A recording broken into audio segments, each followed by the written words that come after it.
Ito ang buhay Kristiyano ngayon. Babasahin natin at pag-aaralan ang ikasyam na kabanata ng Gawa. Basahin natin. Nakakilala si Saulo sa Panginoon. Patuloy pa rin ang pagbabanta ni Saulo sa buhay ng mga tagasunod ng Panginoon. Pinuntahan pa niya ang punong pari at humingi ng mga sulat na ipapakita niya sa mga sambahan ng mga Hudyo sa Damascus bilang katibayan na binibigyan siya ng kapangyarihang hulihin at dalhin sa Jerusalem ang sino mang makikita niya roon na sumusunod sa pamamaraan ni Jesus, lalaki man ito o babae. Mababasa natin dito ang lalim ng pagkapuot ni Saulo sa mga tagasunod ni Jesus. Sinadya pa niyang kumuha ng mga dokumento upang gawing legal ang kanyang pag-uusig. Naiisip ko lamang na ganito rin ang ginagawa nating mga makasalanan sa mundo paukol sa ating mga maling pamumuhay. Naghahanap tayo ng paraan para gawing legal ang ating maling pamumuhay sa pamamagitan ng mga batas na pinaiiral ng pamahalaan. At ang mga maling paniniwala at pamumuhay naman ay laganap na sa ating mundo. Kaya naman ito ay naging katanggap-tanggap na sa lipunan. At kung katanggap-tanggap na ang mga ito, hindi na ito mababatikos ng mga taong matuwid at naniniwala sa Diyos. Tandaan lang natin, kapatid, na hindi ibig sabihin na legal sa batas o di kaya ay tanggap ng lipunan ay hindi ito kasalanan sa mata ng Diyos. Sa ating buhay Kristiyano ngayon, maraming mali at makasalanang pamumuhay ay tanggap na ng lipunan. Di ba't sa ngayon ang tinitingala ng tao ay yaman, husay, galing, katanyagan, katalinuhan, panlabas na anyo na pawang mga tumutukoy sa sarili? Sa panahon ngayon, marami ng mga kakaibang paniniwala at pamumuhay ay karaniwang makikita at maririnig sa ating mundo. Sinasabi ng mundo na dapat tayong magparaya sa lahat ng uri ng paniniwala. Sinasabing mali na ang pagbatikos dito, kahit na alam nating lahat na ito ay sadyang makasalanan. Ang mundo ay sadyang naghahanap ng paraan para maitaguyod ang maling pamumuhay at paniniwala. At sinasabi nila na mayroon silang karapatan sa ganitong pag-iisip. Sinasabi pa nga ng iba na ang ganitong pagpaparaya ay katumbas ng pagpapakita ng pagmamahal sa kapwa. Matuto tayong mangilatis, kapatid. Alamin natin ang tama sa mali. Si Saulo ay nasa ganitong kalagayan sa ating nabasa. Naniniwala siyang tama ang kanyang ginagawa at ito ay alinsunod sa mga utos ng punong pari. Hindi niya nakikita na siya ay kumakalaban sa Diyos. Katulad din ng mundong ginagalawan natin sa kasalukuyan. Basahin natin. Nang malapit na si Saulo sa lungsod ng Damascus, bigla siyang napalibutan ng nakakasilaw na liwanag mula sa langit. Natumba siya at may narinig siyang tinig na nagsasabi, "Saulo, Saulo, bakit mo ako inuusig?" Sumagot si Saulo, "Sino po ba kayo?" Sinagot siya ng tinig, "Ako si Jesus na iyong inuusig. Tumayo ka at pumunta sa lungsod, at doon ay may magsasabi sa iyo kung ano ang dapat mong gawin." Hindi makapagsalita ang mga kasama ni Saulo Nakatayo lang sila na natigilan. Nakarinig sila ng boses pero wala silang nakita. Tumayo si Saulo, pero pagmulat niya'y hindi na siya makakita. Kaya inakay na lang siya ng mga kasama niya hanggang sa Damascus. 3 araw siyang hindi nakakita at hindi siya kumain o uminom. Kadalasan, ganito rin tayong katulad ni Saulo, na hindi natin nakikita kung ano talaga ang ating ginagawa. At kung paminsan pa nga katulad din ni Saulo, iniisip natin na ang ating paniniwala at ginagawa ay tama. Matigas ang ating puso at di natin tinatanggap na ang ating paniniwala ay mali. Nagmamataas pa tayo at kinakalaban pa natin ang sino man na sumasalungat sa atin. Hindi nakikita ni Saulo na siya ay sadyang bulag sa kanyang maling paniniwala. Ngunit nang magpakita si Jesus sa kanya, hindi man makakita ang kanyang mata, ngunit ngayon nakakakita na ang kanyang puso sa buong katotohanan. Ganoon din tayo, kapatid. Tayo ay sadyang mga bulag hanggang sa buksan ni Jesus ang ating puso at isipan. Ipanalangin natin na makilala natin at malaman ang kalooban ng Diyos. Nang makilala ko si Jesus, ako ay lugmok sa kasalanan at aking pinagdaraanan ang lahat ng kinahinatnan ng aking mga maling nagawa sa buhay. Bumalik sa akin ang lahat ng maling pakikitungo ko sa aking kapwa, kasama na ang aking mga mahal sa buhay.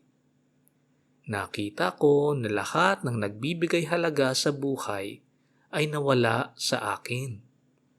Ang naiwan sa mga kamay ko ay mga bagay na walang halaga. Ipinakita sa akin ng Diyos na ako ay mahirap sa pananampalataya, bulag sa katotohanan, at hubad sa paningin ng Diyos. Huwag nating paabutin ang paghihirap na dala ng ating maling pamumuhay. Ngayon pa lamang ay tumalima tayo sa tawag ni Jesus. Magsisi sa ating maling pamumuhay at sumunod sa Kanya.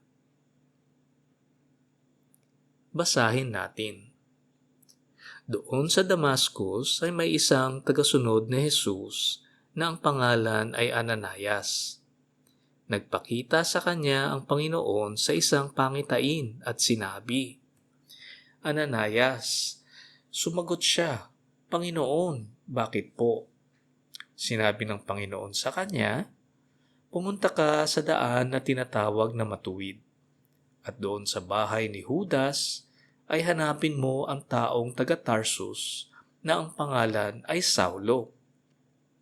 Nananalangin siya ngayon." At ipinakita ko sa kanya sa pamamagitan ng isang pangitain na pumasok ka sa kinaroroonan niya, pinatungan mo siya ng kamay para muling makakita. Pero sumagot si Ananias, "Panginoon, marami po akong nababalitaan tungkol sa taong yan, na malupit siya sa inyong mga pinabanal sa Jerusalem. Narito siya ngayon sa Damascus at binigyan siya ng kapangyarihan ng mga namamahalang pari na hulihin ang lahat ng kumikilala sa iyo." Pero sinabi ng Panginoon kay Ananias, "Lumakad ka, dahil pinili ko siyang maglingkod sa akin para ipakilala niya ako sa mga hindi Hudyo at sa kanilang mga hari at sa mga Israelita. At ipapakita ko rin sa kanya ang mga paghihirap na dapat niyang danasin para sa akin." Ang mga gawa ni Saulo ay laganap sa mga tagasunod ni Jesus. At kaya naman mababasa natin dito ang pangangamba at takot, kabilang na si Ananias na pumunta kay Saulo. At dito makikita natin ang mga kaparaanan ni Jesus, na binibigyan tayo ng mga pagsubok sa ating buhay kung saan mamimili tayo sa pagitan ng pagsunod o hindi sa kanyang mga kautusan. Sa ating buhay Kristiyano ngayon, ang pagpili natin, ang pagdesisyon natin, ang pagtitimbang natin ay magpapakita kung tayo ay namumuhay ayon sa kalooban ng Diyos. Sa isang banda, tayo ay mahihirapan, ngunit ito ay pagsunod sa Kanya. Sa kabilang banda naman, tayo ay tatahak na mas madali, ngunit salungat naman sa kalooban ng Diyos. Sa mga panahong ganito, kailangan nating panghawakan ng ating pananampalataya at sumunod sa kalooban ng Diyos. Ganito ang nangyayari kay Ananias, na inuutusan siyang puntahan si Saulo, gayong alam niyang ito ang umuusig sa kanilang mga naniniwala. Nakikita natin ang kanyang pag-aalinlangan, ngunit sa huli ay sumunod pa rin ito sa iniuutos ni Jesus. Pag may nahihirapan, tumutulong ba tayo? Pag may nagkakasala sa atin, nagpapatawad ba tayo? Pagdating sa ating pamilya, isinasantabi ba natin ang ating sarili? Paano naman kung ito ay sa ating mga kaaway? Pag may di sumusunod sa atin, nagpapasensya ba tayo? Sa ating kapwa, kaibigan man o kaaway, pinapakita ba natin ang pagmamahal ni Jesus? Sadyang mahirap ang buhay Kristiyano ngayon, ngunit ang hinihingi ni Jesus sa ating mga maniniwala ay manalig, huwag matakot, at sumunod sa kanyang mga iniuutos. Basahin natin. Kaya pinuntahan ni Ananias si Saulo sa bahay na tinutuluyan nito, at pagpasok niya roon ay ipinatong niya ang kanyang kamay kay Saulo at sinabi niya, "Saulo, kapatid ko sa Panginoon, pinapunta ako rito ng Panginoong Jesus. Siya ang nagpakita sa iyo ng daan nang papunta ka rito. Inutusan niya ako rito para muli kang makakita at mapuspos ng banal na espiritu." Biglang may nahulog na parang mga kaliskis ng isda mula sa mga mata ni Saulo at nakakita siyang muli. Pagkatapos, tumayo siya at nagpabautismo. Kumain siya at muling lumakas. May dalawang bagay na dapat nating pag-usapan sa ating nabasa. Una, kailangan nating makita na si Jesus ang pumili kay Saulo. At dito ay pinapakita sa ating lahat na ang pagbabago ng puso ay nanggagaling sa Diyos. Katulad ng pagpili ni Jesus sa kanyang mga apostoles, nasa Diyos ang pagpili sa atin. Maaari nating sabihin na tayo ang nagdesisyon sa ating paniniwala kay Jesus. Ngunit hindi ito mangyayari kung hindi muna binago ng Diyos ang ating puso. Pangalawa, lahat ng tao ay maaaring baguhin ng Diyos ayon sa kanyang kalooban. Sa mga kasalanan ni Saulo, maaari nating isipin kung bakit siya pinili at pinatawad. Bakit siya binigyan ng kaalaman at binigyan ng katotohanan? Ganito ang pag-iisip ng mundo, na mayroong mga taong hindi na maaaring mapatawad sa bigat at lalim ng kanilang mga kasalanan. Pero hindi ganito ang kalooban ng Diyos. Kahit anong kasalanan ay maaaring mapatawad ng Diyos ayon sa kanyang kalooban. Kapatid, Dito pinapakita ng Diyos ang kanyang pagkasoberanyo. Kanyang gagawin ang ayon sa kanyang kalooban para ipakita sa ating lahat ang kanyang pagmamahal, pagpapatawad at ang kanyang kalwalhatian. Kung ano ang pagmamahal na ipinakita at ibinigay kay Saulo, ay siya ring pagmamahal na ipinapakita at ibinibigay sa atin sa kasalukuyan. Kapatid, huwag tayong maniwala sa mga maling pag-iisip. Ang pagmamahal ng Diyos ay maipapakita sa sakripisyo ni Jesus sa krus. Lumapit tayo kay Jesus na siyang nagbibigay ng kapatawaran at kaligtasan sa darating na paghahatol. Basahin natin. Nangaral si Saulo sa Damascus. Nanatili si Saulo ng ilang araw sa Damascus kasama ng mga tagasunod ni Jesus. Pumunta siya sa mga sambahan ng mga Hudyo at ipinangaral niyang si Jesus ang anak ng Diyos. Nagtaka ang lahat ng nakarinig sa kanya. Sinabi nila, "Hindi ba't ito ang taong umuusik sa mga tagasunod ni Jesus doon sa Jerusalem? Hindi ba't naparito siya para hulihin ang mga kumikilala kay Jesus at dalhin sa mga namamahalang pari?" Lalong humusay ang kakayahan ni Saulo sa pangangaral at hindi makasagot sa kanya ang mga Hudyo sa Damascus nang patunayan niyang si Jesus ang Kristo. Pagkalipas ng ilang araw, nagtipon ang mga Hudyo at nagplanong patayin si Saulo. Araw-gabi nilang inaabangan si Saulo sa mga pintuan ng lungsod upang patayin. Ngunit may nakapagsabi kay Saulo tungkol sa plano nila. Kaya isang gabi, isinakay siya ng mga tagasunod niya sa malaking kaing at ibinaba sa labas ng pader ng lungsod. Ang pagbabago ni Saulo mula sa isang mang-uusig na sa ngayon ay nangangaral na si Jesus ang Kristo ay sadyang kamangha-mangha. Ang pagbabago ay hindi makakaila at marami ang nagtataka. Sa ating buhay Kristiyano ngayon, ganito rin ba ang ating nararanasan? Na nagtataka ang ating mga kapamilya, kaibigan, katrabaho, kakilala, dahil sa pagbabago sa ating pamumuhay? Ako ay isang makasalanan at ang aking pamumuhay noon ay sadyang makasarili. Ako ay mapagmataas, makasarili, sakim, makamundo. Ganito ang puso ko bago ko nakilala si Jesus. Ito ay unti-unti kong inaalis sa aking buhay.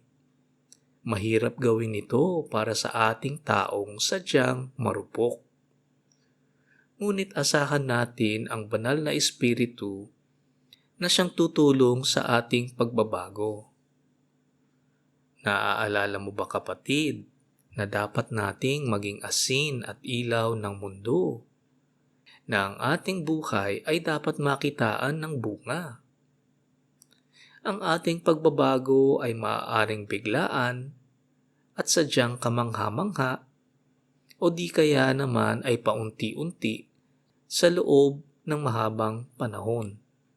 Ang mahalaga ay nakikita ang ating pagiging asin at ilaw sa mundo. Ang mahalaga ay nagbubunga tayo ng mabuting bunga sa ating buhay. Tandaan natin kapatid na ang pananampalataya na walang bunga ay walang saysay. Tandaan natin ang sinabi ni Jesus sa 5 kabanata ng Mateo, ang asin at ilaw. Kayong mga tagasunod ko ang nagsisilbing asin sa mundo. Ngunit kung mag-iba ang lasang asin, wala nang magagawa para ibalik ang lasa nito. Wala na itong pakinabang kaya itinatapon na lang at tinatapak-tapakan ng mga tao. Kayo ang nagsisilbing ilaw sa mundo, at ito ay makikita nga tulad ng lungsod na itinayo sa ibabaw ng isang burol na hindi maitago. Walang taong nagsindi ng ilaw at pagkatapos ay tatakpan sa takalan. Sa halip, inilalagay ang ilaw sa patungan upang magbigay liwanag sa lahat ng nasa bahay. Kung sino man ay totoong naniniwala kay Jesus, makikita at makikita natin ang pagbabago sa kanilang buhay. Hindi ito maikakaila ng sino mang makakakita sa atin. Kaya naman kung ang buhay natin ay walang pagbabago at katulad lamang ng pamumuhay ng mga hindi naniniwala, malamang ay hindi tayo totoong mga tagasunod ni Jesus. Tingnan natin ang ating sarili.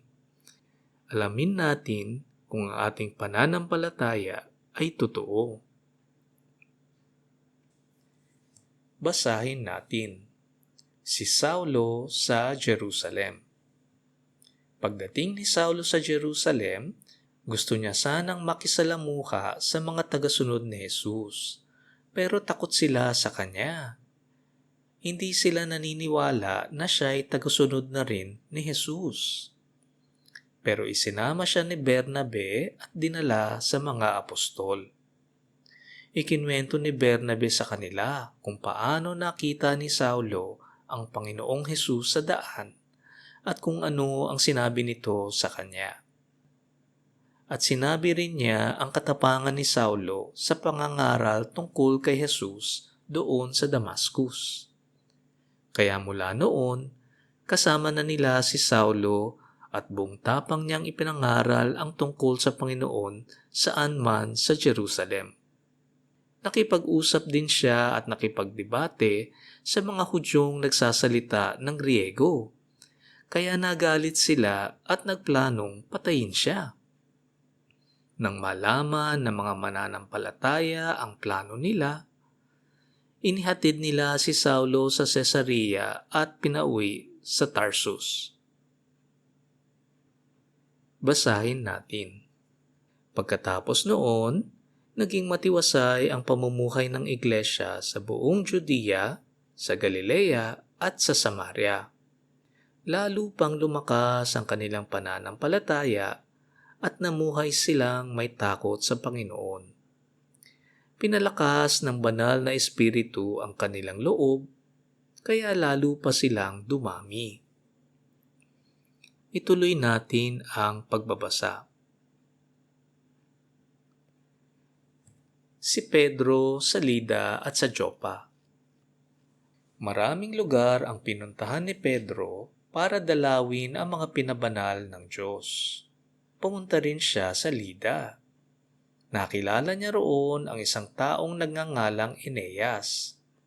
Paralisado siya at hindi makabangon sa kanyang higaan sa loob ng 8 taon. Sinabi ni Pedro sa kanya, "Eneas, pinagagaling ka ni Hesukristo, kaya bumangon ka at iligpit ang iyong higaan." Agad namang bumangon si Eneas. Nakita ng lahat ng naninirahan sa Lida at sa Sharon na gumaling na si Eneas at sumampalataya rin sila sa Panginoon. Patuloy ang paglaganap ng magandang balita sa Lida at sa Joppa, at patuloy din ang mga pagpapagaling ng mga apostoles sa mga taong may sakit, bilang patunay sa katotohanan ng kanilang ipinamamalita. Ituloy natin ang pagbabasa. Sa lungsod ng Joppa, may isang babaeng mananampalataya na ang pangalan ay Tabita. Sa Griego, ang kanyang pangalan ay Dorcas. Marami siyang nagawang mabuti lalong-lalo na sa mga dukha. Nagkataon noon na nagkasakit ang babaeng ito at namatay. Nilinis nila ang kanyang bangkay at ibinurol sa isang kwarto sa itaas. Ang Joppa ay malapit lang sa Lida, kaya nang mabalitaan ng mga tagasunod ni Jesus na si Pedro ay naroon sa Lida, inutusan nila ang 2 tao na pakiusapan si Pedro na pumunta agad sa Joppa. Pagdating ng 2 roon kay Pedro, agad namang sumama si Pedro sa kanila. Pagdating nila sa Joppa, dinala siya sa kwarto ng pinagbuburulan ng patay. May mga byuda roon na umiiyak. Ipinakita nila kay Pedro ang mga damit na tinahi ni Dorcas noong nabubuhay pa siya. Ituloy natin ang pagbabasa. Pinalabas silang lahat ni Pedro sa kwarto. Lumuhod siya at nanalangin. Pagkatapos, humarap siya sa bangkay at sinabi, "Tabita, bumangon ka." Dumilat si Tabita at pagkakita niya kay Pedro, naupo siya. Hinawakan siya ni Pedro sa kamay at tinulungang tumayo. Pagkatapos, tinawag ni Pedro ang mga byuda at ang iba pang mga nananampalataya roon at ipinakita sa kanila si Tabita na buhay na. Ang pangyayaring ito ay napabalita sa buong Joppa at marami ang sumampalataya sa Panginoong Hesus. Nanatili pa si Pedro ng mga ilang araw sa Joppa sa bahay ni Simon na mangungulti ng balat. Mababasa natin dito ang pagkabuhay muli ni Tabita. Katulad ng mga himala ni Jesus sa pagkabuhay ng mga patay, ganito rin ang ipinakitang himala ni Pedro. Naalala mo ba kapatid ang sinabi ni Jesus? Nagagawa pa ang mga apostoles ng higit pang mga himala kaysa sa kanya. Sa ating buhay Kristiyano ngayon, hindi man natin kayang magbuhay muli ng patay o di kaya ay magpagaling ng mga may karamdaman, marami tayong maaaring gawin upang mapagtibay ang ating pamamalita ng magandang balita. Sa ating pakikisalamuha sa mundo ngayon, ipakita natin ang pagmamahal, pagsisilbi, pagpapatawad, pagpapasensya, pangunawa, pagtulong, pagkalinga, pagpapakumbaba, pagsasantabi ng sarili. Huwag nating isipin na ang mga ito ay hindi maikukumpara sa pagpapabuhay ng patay, sapagkat ang gawang buong pusong ginagawa sa kalooban ng Diyos ay kaaya-aya sa kanyang mata at nagbibigay kalwalhatian sa Diyos Ama.